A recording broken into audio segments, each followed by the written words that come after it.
All right. Hello, everyone. My name is Lakin Cochran. I am a PE teacher at Wilkesboro Elementary School and also at Boomer Ferguson Elementary School in Wilkes County, which is just right at the bottom of the mountain. If you come 421 to get to Boone, then you probably know Wilkes is the place with Chick-fil-A and the annoying red lights on 421. That's where I'm from. I was fortunate enough to find a job when I graduated from Appalachian here in my hometown. Um, so I'm going to tell you a little bit about what I do and about what my job looks like now that everything's crazy. So this should give you a little insight into a day in the life of me. First thing, though, I want to talk about some things that I think you guys should try to think about while you're still at Appalachian. First and foremost, enjoy what's left of the time you have there. I know I have a younger sister who is graduating from Appalachian in December, and she's very excited to graduate, but at the same time, I think she's starting to, or those feelings of, I can't believe it's almost over.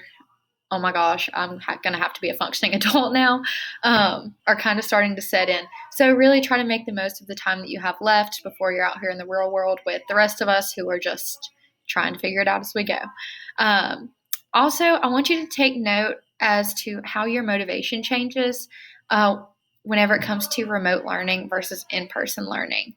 So that's something that, I've had to kind of think back on is to like my master's classes or even the remote classes or online only classes that I took at App, is how I was much more motivated to get up and actually go to class and learn that way than I was to wake myself up and make myself work on my computer. So thinking about that now and how it affects you and your mind will definitely give you some insight in case we ever end up, or in case you ever end up in a position that I'm in now, where I'm teaching kids who are at home who might not be as motivated to do their regular classwork, let alone their encore or special area work. So I think that's an important thing for you guys to think about and reflect on now. If you have Facebook, you should really try to join some professional organizations. If you don't have it, I get it. Facebook's not exactly the happiest place to be all the time, especially not right now. But if you do get on Facebook, or even if you don't, I encourage you to go find some of these groups that I found very helpful. PE Central, and it has kids with a hula hut in the picture. Health Teacher Central has a navy blue background. And then also elementary PE teachers, and it has a parachute in the pic. All of those groups have really helped me and my co-teacher just continue to learn as professionals from other PE teachers, not just in North Carolina or the United States, but all across the world, because we're not the only ones dealing with all of this mess. And a lot of these other countries and these other places have dealt with it longer than we have. And even once we're out of this mess, these groups are still great at providing different ideas for exercising or activities, because Spark is great, but there's so much more that we can do to build off of Spark or even to just complement that. Make connections and build relationships. Your professors are wonderful. At least I know the ones that I had are wonderful. Being able to build relationships with them helped me a lot. It helped me get into grad school. I used them as references whenever I went to get my job. So making sure that, you're just doing what you're supposed to do whenever you're at App, building those relationships, taking the extra minute or 2 minutes to have conversations with your professors and everything like that is really important, and it will help you in the long run. And also, lastly, if you have some time off from class, which some of you might, if school's in session, wherever you might be learning from, try to visit a PE teacher and observe him or her if the school will allow for visitors. So I know a lot of schools are kind of being hesitant about letting people from the outside in, and that's fine. But at least try to talk to someone who is actually a working professional during this time and get their input and their insight, because I'm going to give you my perspective of it today, but there's so many other PE teachers who are dealing with things so many different ways. Their schools have different plans, their school systems, their states have different plans that they are implementing. So try to make the best of this time. Take your time away from the classroom and try to further yourself professionally. Make those connections with people outside of App State as well, and just go ahead and get a feel for what it's actually like out here in the schools. So my two schools, like I said, Wilkesboro Elementary School and Boomer Ferguson Elementary School, they're very different. So Wilkesboro Elementary School is the school I was originally hired at in March of 2018. At the time, we had a little over 400 students. Now it's dwindled a little bit since Lowe's corporate pulled out of Wilkes mostly. We have 380 students, 64 of which are remote right now. And Wilkesboro Elementary also hosts an autism spectrum disorder class consisting of 9 students. I only serve 7 of those students. 2 do not come to special area, but it is all inclusion. I do not see them separately. And it works out really well. We are a Title I school, which means we do receive extra funding, even though that funding has been cut this year due to COVID stuff. I also included the link to my school website in case you wanted to browse around a little bit. My principal's Becky Spears. She's wonderful, very supportive. She's a great advocate for special area professionals, which, let me tell you, guys, is important. And it's very motivating for me to continue to push on and do my job well whenever I have a boss that is going to support me and back me. My assistant principal at Wilkesboro is Carol Cleary. She's really great as well. At Boomer Ferguson Elementary School, it is a significantly smaller school. We have around 115 students, 22 of which are remote right now. We do not have an EC class. It is such a small community school, but we do have a resource teacher who does pull-outs for students who do qualify for EC services. It's also definitely a Title I school. As of last school year, Boomer Ferguson Elementary School had the highest percentage of poverty in Wilkes County schools as far as elementary schools are concerned. And there's a lot of very heartbreaking situations there, which means that the health lessons that you are able and the social and emotional learning objectives that you're able to provide students like that, the better it's going to be for them. My principal's Elizabeth Hubbard. She's really great too. I've only gotten to know her the past year, but so far both of my schools are pretty great to work at. If I'm at Wilkesboro Elementary School, it's on rotation days 1, 4, and 5. If I would have been talking to you during Plan B, which is where I had half of my kids come one day, half come the other, and then some remote, it would have been a lot more complicated to explain it than it is right now. But at Wilkesboro, my classes are in order from youngest to oldest. They are 45-minute blocks. I don't think I edited that time, but they are 45-minute blocks. And then I have 10 minutes in between class for sanitizing all of my equipment because kids can't touch the same things without it being sanitized. So that's fun. But I do have morning car line on the days that I'm here, and I do also have afternoon car line on the days that I'm here. So yeah, when I'm at Boomer Ferguson, it is a little different. I have morning bus and hall duty. I do not have a morning planning period, which is very frustrating. And I left them the way it was last year by accident. My classes are all jumbled up, which you will find if you're in a situation like that one day. It makes it very complicated and very difficult for you to do your job well. I have 5th grade, 1st grade, kindergarten, 3rd grade, 2nd grade, 4th grade, and then another 1st grade class. So it's very hard to just shift back and forth, especially when equipment's concerned. So it's definitely been a trying year so far at this school. I do have 10 minutes in between each class to sanitize at Boomer Ferguson Elementary School as well. So remote learning. So this is kind of what I have felt like. I can't do it. I can't do it, Squidward. What? Every sentence, every paragraph, smoked bread, salad, pepper. Don't you understand? My brain is full to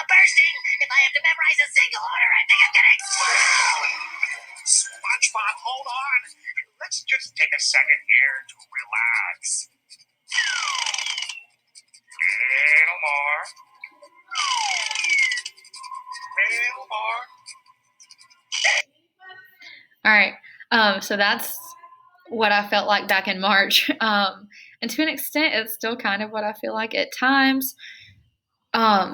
In March, whenever the world went up in flames, as I like to say, basically, we were sent home from school mid-March, and everything was on hold for 2 weeks. We didn't know what was going to happen. It was just like a 2-week hiatus from school. Then we were told, we're going to be remote learning until the end of April, and then it ended up the whole school year. As you guys know, you lived it. And trying to figure out how to teach PE remotely for the first time was really difficult. It's one thing if it was middle school and high school age students, but I was teaching 5-year-olds who didn't have technology at home, so I had to send it on paper, and they couldn't read. And a lot of these kids, even if they are so young, they don't have adults at home with them during the day. So it was really, really frustrating all around. I know for me, it was very frustrating for families as well. But this clip from SpongeBob really, I related to that, and I still kind of do. Because even though I do have the majority of my students back in school right now, I am still having to teach those students who are at home and learning remotely. The good news is that in Wilkes County schools, we are now one-to-one with technology, which means each student has their own Chromebook, or each elementary student has their own Chromebook, so that they can learn digitally at home. Even if they don't have Wi-Fi set up, there are different access points all over the county that have been set up so those students can go learn digitally, which has helped out a lot, but it's still a lot to bear. It's like you're doing 2 jobs, but only getting paid for one. Not even really a full one. Teacher pay is not great here. And I've also felt like this at times too. SpongeBob just now. Come on, baby, what's the name?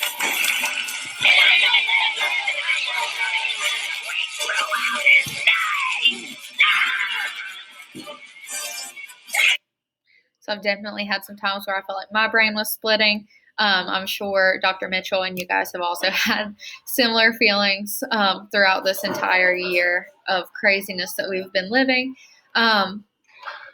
But, it comes to a point where I have gotten used to it for the most part. And at times I almost feel like it's easier to teach remotely than it is to teach in person right now with all of these restrictions. So that's definitely something too. Some things that I noted whenever it comes to teaching 5 to 12-year-olds remotely, whenever it comes to PE, is making sure that you are abiding by equitable opportunities in education.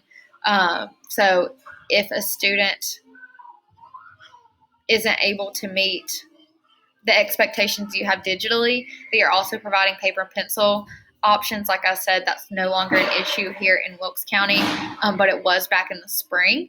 And also along that same line is assessing.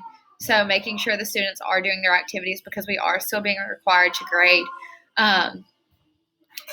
Allowing them the opportunity to use Flipgrid is something that I was doing. You can see down here in the corner. I'll play that little clip. I had videos. I had students respond with their videos. And that worked really well in the spring. For some reason, that has not been a very popular way for my students to want to show me that they're doing their work. So instead, I've also given the option for a Google form that they can fill out. And when they fill out that Google form, they just tell me their name, their grade, their teacher. And it could be something even as simple as their favorite thing from that activity or that lesson. So there's that. I made a ton of videos back in the spring. Good morning, guys. Happy Thursday. Basically just me. So I picked a colorful pair. Looking ridiculous, using sock balls, but that's still a reality for a lot of our kids. One thing that I have started doing, though, is creating some exercise videos on YouTube. If you're interested in seeing any of those or knowing what any of them look like, shoot me an email. I'll go back to my email that was on the first slide at the end so you guys can see it. and you guys can feel free to use those anytime. The reason I ask you to email me is because I create the videos with my Wilkes County Schools email account so that my students can see it. And for them to approve my channel, all my videos have to be unlisted, which means you can't find them unless you have a link. So if you are interested in that, just shoot me an email and I will get you a link so you can know what I'm talking about. As far as health goes, unfortunately, in Wilkes County schools, elementary PE teachers are not responsible for teaching health. That falls on the shoulders of the classroom teachers, which is very annoying because you and I both know that it does not happen, at least not to the extent that it should. And I say that with confidence. My mom is a fourth grade teacher. I sent her the wiki that Dr. Mitchell had given me whenever I was in your shoes. I sent her all these resources, and she doesn't use them, which drives me nuts. But, we try our best as PE teachers in Wilkes County schools to get in as much health as we can in our 40 to 45-minute blocks while still getting our PE stuff done, keeping the kids up and moving. We try to draw a lot of connections because especially right now, some of the main ones that we are able to cover regularly is like mental and emotional health with social and emotional learning. And we use zones of regulation in Wilkes County schools to cover that. If you don't know anything about zones of regulation, you can ask me about that. I love it. I'm actually waiting for another course to come around so I can be a certified presenter for zones of regulation. Personal health, like disease prevention, which is this whole world right now. Nutrition and physical activity. So making sure we're fueling our bodies. I don't need to tell you what all this stuff is, but those are some things that are easy to slide in, even if you do land yourself in a school system like Wilkes, where elementary PE teachers aren't supposed to teach health. But, I've talked about the doom and gloom of all this stuff and how frustrating it's been. But here are some of the good things that we've seen. Back in the spring, Bandon has worked very hard and he's done well on all assignments. His favorites are the videos he gets to create for PE and music. Parents saying that they miss us, they greatly appreciate all of it, and even they'd like for us to know that they're trying really hard and they appreciate the support. Because even though it's easy for us to focus on how hard and how difficult it is for us right now, it's really hard on families too. I can't imagine being a mom right now. But the thing that I've tried to focus on is this quote in the middle: focus on the good and watch the good get better. That's always been an important thing for me in my mind, because it is really easy to get bogged down and let the anxieties of the world kind of take a toll on you. But there's a lot of good going on right now too. So again, let me go back to my first slide. So my email address is cochranel@wilkes.k12.nc.us. Feel free to shoot me an email if you have any other questions, or if you're interested in seeing any of my videos or any of my lessons that I've done. And I will definitely share those with you. I've got virtual gyms that I've set up, map challenges where I'm trying to get my kids to move, work together as a school to travel the length of the Mountain to Sea Trail. I can share that with you. I've had to be very creative, and I'm willing to share anything so that your lives can be easier if and when you guys end up in my position one day. So I hope maybe you've taken at least a little bit away from this. Again, if you have any questions, just let me know. Thank you so much, Dr. Mitchell, for letting me speak to your class today. Bye, guys. Go App.